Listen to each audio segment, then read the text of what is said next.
Hey guys! I'm Sarah. I'm Kaitlyn. And we are your best friends.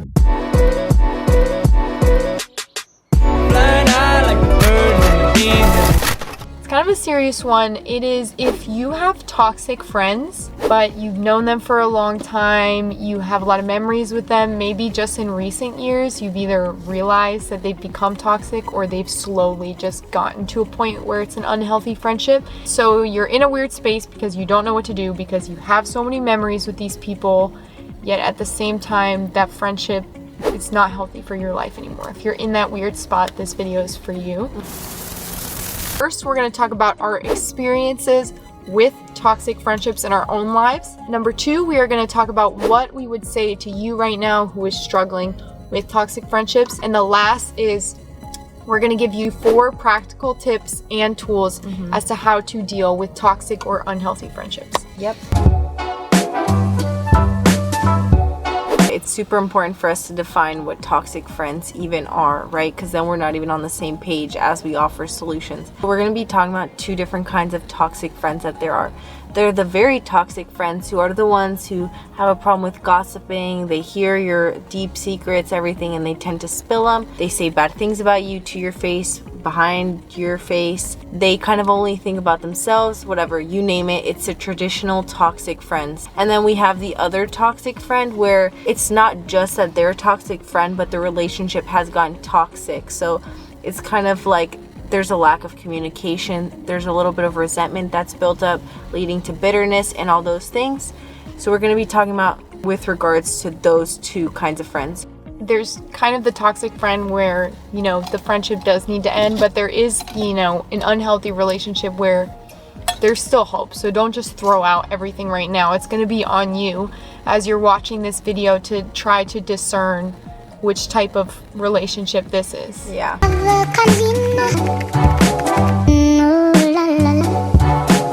I never had a very horrible toxic friend. I didn't have the kind where I needed to get away from them, but I did have one toxic experience where as time went on and we would hang out and we had good times, a lot of minuscule jealousy started occurring. Bitterness was growing on my end. I was getting annoyed with how the friendship was. It was getting to a point where I would sometimes leave hanging out crying because I just felt like drained of energy, drained that this didn't even feel like a healthy friendship anymore. My freshman year of college, and I remember it was getting to a place where I was angry, I was annoyed, and I realized, you know, I shouldn't have to be subjected to being in a toxic environment when I'm just hanging out with my friend. So I made the hard decision, but also it was pretty easy to make at the same time because I was just about done. Went up to my friend, I said, hey, can we talk? And I told her, I said, I'm gonna need some time away from you. Christmas break coming up. Christmas break to just not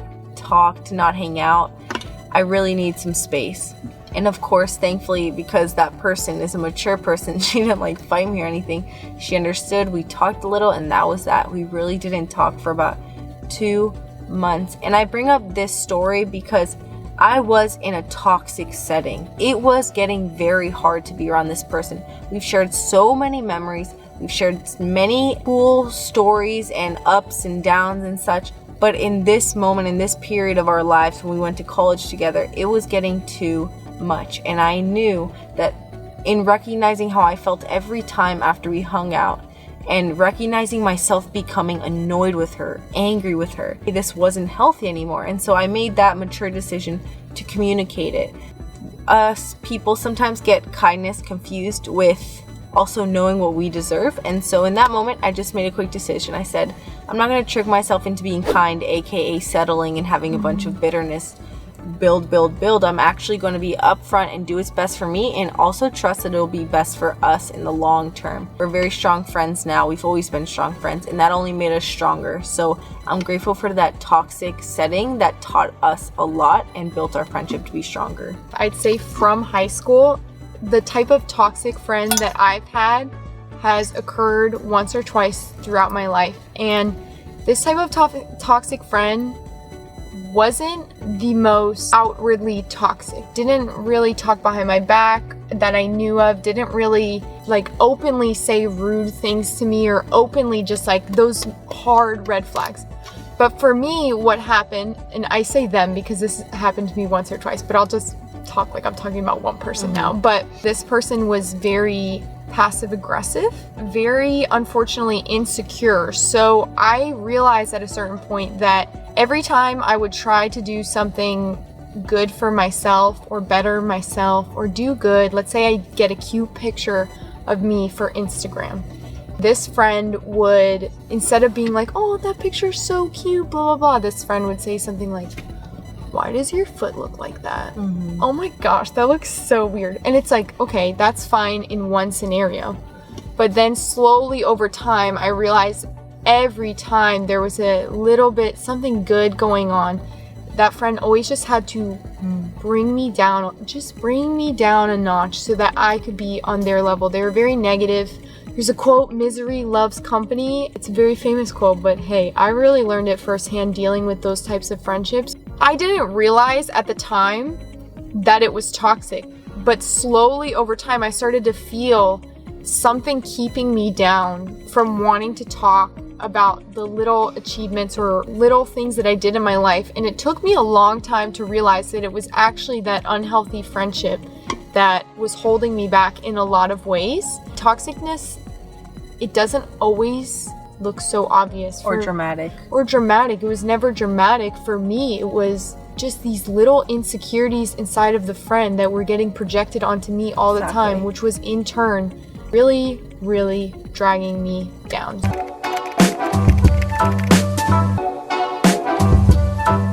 Second to family is your friends. And friendships are a big deal because great friendships can make us cry because we're so grateful, because it feels like you have siblings that aren't your siblings. They are the most amazing gift to have, is good friendships to share good memories with, good times with. Many of us grew up dreaming of having a friendship like the ones we'd seen in the movies and traveling together. So we're talking about a big subject here. We're talking about this whole dream life that could be reality if you have good friends, and then all that being crushed by people who crush it, toxic friends. First of all, recognize what's really going on. It's so important to recognize what kind of friend are they, in the same way that Kaitlyn noticed that her insecure friend was projecting her stuff onto Kaitlyn. Recognize what it is that's going on inside of them, because understanding brings more empathy. So if we see it for what it is inside of their heart, it makes seeing things in a more understanding way and easier to not get mad kind of way. And then recognize how they're making you feel.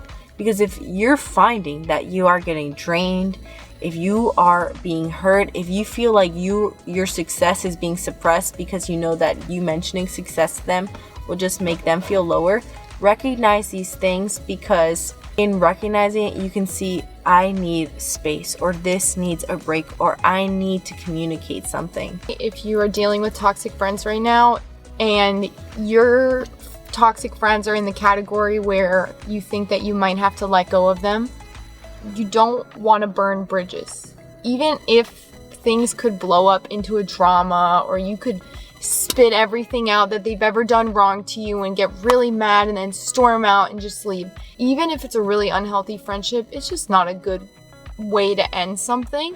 Especially if you have a lot of memories with that person and you've been friends for a long time. I would just advise you to love them from a distance. If you want to cut them out of your life, that's fine. Just do it in a respectful way, because I've found that every time in my life that I burned a bridge with someone in one way or another, it always comes back that I shouldn't have done it.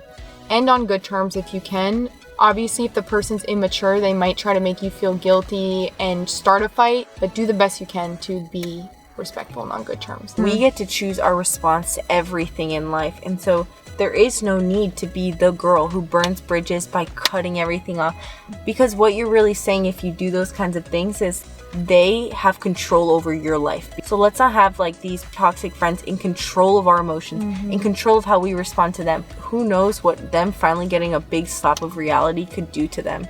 Finally hitting the floor and realizing this person's not going to put up with my toxic habits.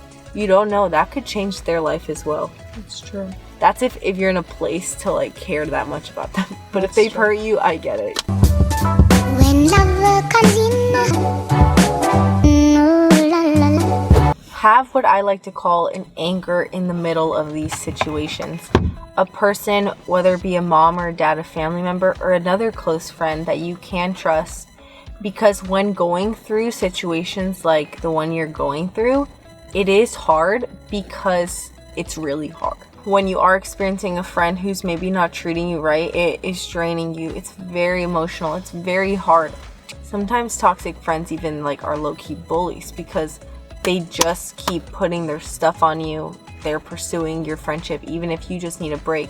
So you need an anchor to go to release what's on your heart, release what you're feeling in this, because it hurts. To do this alone makes it even harder because you'll find yourself in your room alone going through a lot of pain. Don't let anger or resentment or hate harbor in your heart after you choose to end the friendship. Choose to truly forgive them, and forgiveness doesn't mean that you let everything slide and that you let this person back in your life. You can end the friendship, you can have distance, but you're not holding anything against them anymore. Because if you stay angry at them, if you stay mad, if every time you think of them, you just feel negative, the only person that is going to cause damage to is you. They also have no hold on you anymore once you choose to forgive. I forgive this person for blank, blank, blank, blank, blank. Make it real. Part of that is realizing that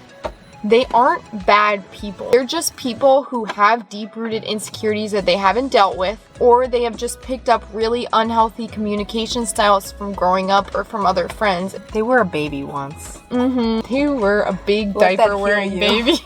Let that wash over you. If you would have met them like 16 years ago, you'd be holding them in your arms. You'd be like, why are you gonna hurt me? Pray. Even if you don't know God, even if you clicked on this video and you're like, whoa, what the frick, you guys are religious? What's happening? What's happening? Golly, subscribe. We have a relationship with God, the only God that there is. And the reason why we have a relationship with him is because he's sovereign, he's real. I remember praying to God, asking that I would just have the friendships of my dreams. And years later, he really gifted me with the friendships of my dreams. You never know that this pain, this experience that you're going through, it has a purpose, and it could even be to draw you to like the real source of joy, security, a good life, and it's God. Sometimes our lowest moments, which I'm going through a low moment, they actually are the sweetest times because they bring you back to God. Honestly, they bring you back to God. It is in your darkness that you can see the light. You decide not to be friends anymore. Take the time to know your why. Know the reason why you have decided to end the friendship. Stand firm. Take the emotions out of it. Take the anger out of it. Take all the petty crap out of it. What is this friendship not doing for you anymore? Why does it need to end? When you know the logical reasoning as to why this friendship has to end, especially if you're in a scenario where you've known these friends for a long time and you have memories, that's hard to separate the emotion from the logic because the memories bring back the emotion, the nostalgia, the laughing. But then when you look at the logic of the situation, it's the toxicity, and you see that the friendships are not adding much to your life anymore. It's gonna make this process a lot less personal too. You just logistically are understanding this is not adding to your life anymore. Just quickly ask yourself, if I had a daughter, how would I want my daughter to treat this situation? Because if you were looking at your daughter, you'd be like, oh heck no, my daughter deserves better friends than that. Oh heck no, my daughter is so amazing. I know her worth. She doesn't have to deal with this. We don't give ourselves as much grace and care like we would to our own daughters. So also look at yourself from that outward perspective in the same way that Kaitlyn's saying, figure out your why. Ending point. I've never thought about that before, but that would help me so much. We love you guys so much. Do not forget to subscribe to this channel. Listen, that question, this whole prompt was from a girl who messaged us with it, and so message us with a specific thing you're going through so we can answer it. We love you. We love you. We'll see you in the next video. Okay, see you guys later. Bye. Bye.